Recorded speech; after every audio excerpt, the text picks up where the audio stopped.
నమస్తే.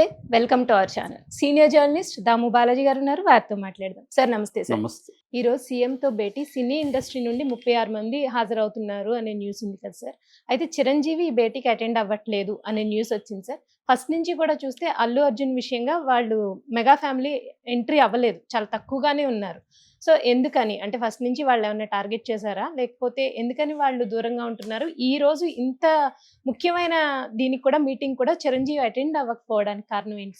యాక్చువల్‌గా నిన్నటి నుంచి కూడా పుకారు ఏముందంటే ఈరోజు రేవంత్ రెడ్డి కావచ్చు, బట్టి విక్రమార్క, ఉత్తమ్ కుమార్ రెడ్డి, హ్మ్. దామోదర్ రాజనరసింహ వీళ్ళందరితో కలిసి రేవంత్ రెడ్డి సినిమా ఇండస్ట్రీ పెద్దలతో మీటింగ్ ఏర్పాటు చేశారు. కమాండ్ కంట్రోల్ పోలీసుకి సంబంధించిన ఆఫీస్‌లో ఈ హ్మ్. మీటింగ్ ఏర్పాటైంది. సినిమా ఇండస్ట్రీ నుంచి ఒక 36 మందితో కమిటీ ఏర్పాటయిందని, ఈ కమిటీ ఏర్పాటు కూడా చిరంజీవి ఆధ్వర్యంలో జరిగిందని, హ్మ్. చిరంజీవి సూచించిన వాళ్ళ తోనే కమిటీ ఫామ్ అయిందనేది మనకొచ్చిన న్యూస్. సో, చిరంజీవి గైడెన్స్‌లో, చిరంజీవి నాయకత్వంలో టీమ్ ఎళ్లి కలిసి అల్లు అర్జున్ ఇష్యూని పరిష్కరించడం, అట్లాగే ఇమ్మీడియేట్‌గా సంక్రాంతి సినిమాలకు సంబంధించి బెనిఫిట్ షోలు కావచ్చు, ప్రత్యేక షోలు హ్మ్. కావచ్చు, తర్వాత టికెట్ రేట్లు పెంచుకోవడం కావచ్చు, ఈ అంశాలకు సంబంధించి చర్చ. అలాగే కొన్ని పర్మనెంట్‌గా సినిమా ఇండస్ట్రీలో ఉన్న ఇష్యూసు, సినిమా ఇండస్ట్రీకి, ప్రభుత్వానికి మధ్యన కొన్ని రకాల ఇష్యూస్ ఉన్నాయి. ఫర్ ఎగ్జాంపుల్ 'గద్దర్' అవార్డులు అంటే గతంలో నంది అవార్డుల స్థానంలో 'గద్దర్' అవార్డులను ప్రకటిస్తే దానికేం స్పందన రాలేదు. హ్మ్. అట్లాగే డ్రగ్స్ విషయంలో డ్రగ్స్‌కి యాంటీగా ప్రమోట్ చేయమని రేవంత్ రెడ్డి పిలిపిస్తే దాన్నెవరు పెద్దగా హ్మ్. పట్టించుకోలేదు. అట్లాగే ఓవరాల్‌గా రేవంత్ రెడ్డి ప్రభుత్వాన్ని సినిమా ఇండస్ట్రీ నెగ్లెక్ట్ చేస్తుందన్న అభిప్రాయం సర్వత్రా ఉంది. హ్మ్. అవును సో, సార్. ఈ యాంగిల్‌లో ఇటువంటి ఇష్యూలంతా సాల్వ్ చేసి సినిమా ఇండస్ట్రీ బాధ్యతగా వ్యవహరించాలి. అట్లాగే సినిమా ఇండస్ట్రీకి ప్రభుత్వం నుంచి ఏమేమి ఇబ్బందులున్నాయి, ఏమేమి కావాలి హ్మ్. ఇవన్నీ కూడా కూలంకుషంగా తయారు చేసి ఒక నివేదిక కూడా రెడీ చేశారు. దాన్ని చిరంజీవి గారే ఫైనలైజ్ చేశారనేది కూడా వార్తొచ్చింది. అయితే ఇందాక ఇప్పుడు అందరూ అక్కడికి చేరుకున్నారు. హ్మ్. మీటింగ్ స్టార్ట్ అయింది.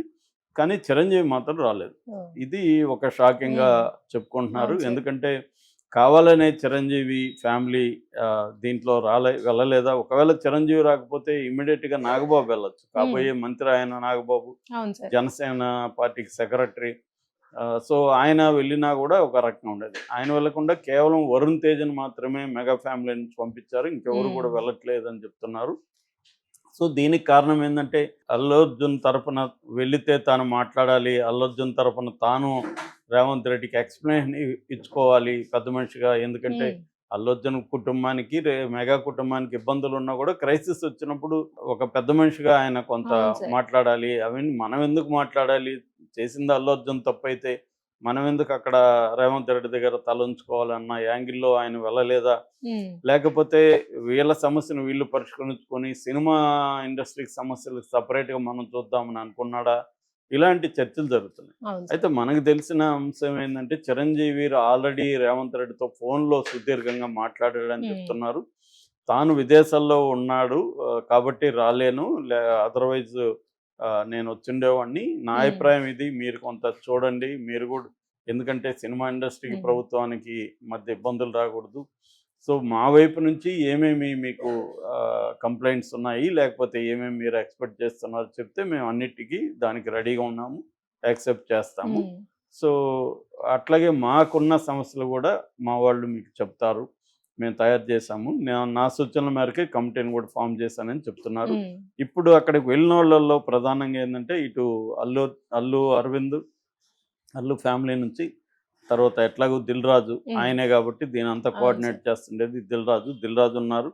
అట్లాగే 'పుష్ప' ప్రొడ్యూసర్లు ఇద్దరు ఉన్నారు. హ్మ్. దాని తర్వాత త్రివిక్రమ్ శ్రీనివాసు, హరీష్ శంకరు, మురళీమోహను, శ్యాంప్రసాద్ రెడ్డి, శివబాలాజీ, బోయపాటి సీను, తర్వాత రాఘవేంద్రరావు, కిరణ్ అబ్బవరం, నాగార్జున వీళ్ళందరూ గూడా అక్కడికి వెళ్తున్నట్టుగా ఆఫీస్. చెప్తున్నారు. హ్మ్.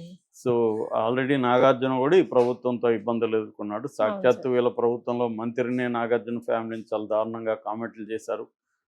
అయినా గూడా ఆమె నాగార్జున ఫ్యామిలీకి సారీ చెప్పలేదు. ఓన్లీ సుమంతకు మాత్రం అది గూడా సమంతకి. అది సమంత. గూడా హ్మ్.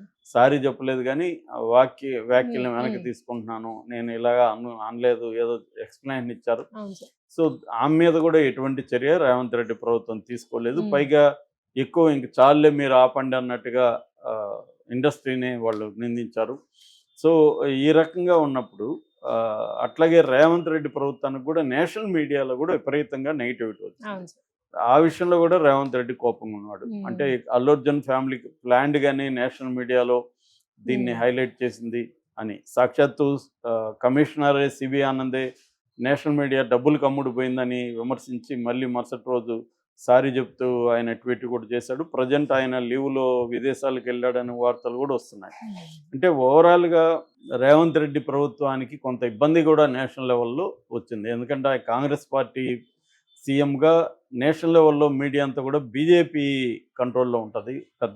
మెజారిటీ మీడియా బీజేపీకి అనుకూలంగా ఉండే మీడియాని.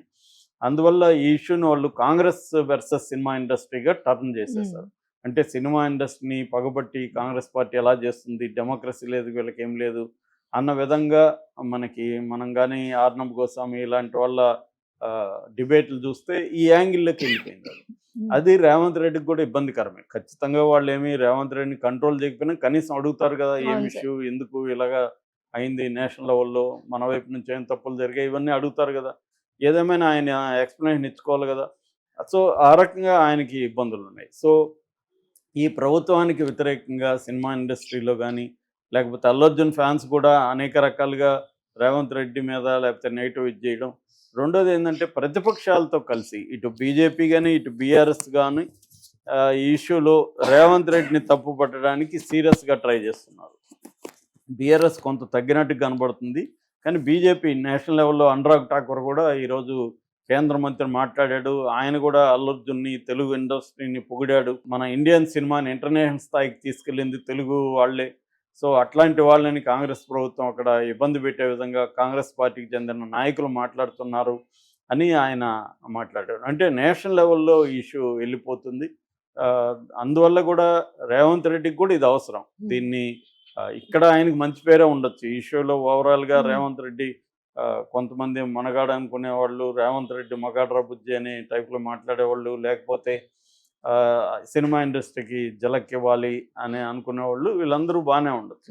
కానీ నేషనల్ లెవెల్లో రేవంత్ రెడ్డికి ఒక నెగిటివ్ కనోటేషన్, నెగిటివ్ ఇది వెళ్ళింది.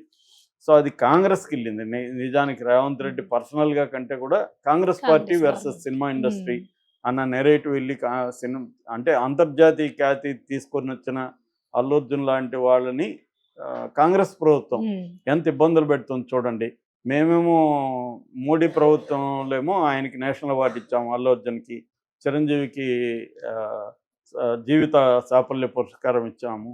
కానీ వీళ్ళు చూడండి ఎంత ఇబ్బంది పెడుతున్నారు అని అనురాగ్ ఠాకూర్ లాంటి మంత్రులు మాట్లాడుతున్నారు.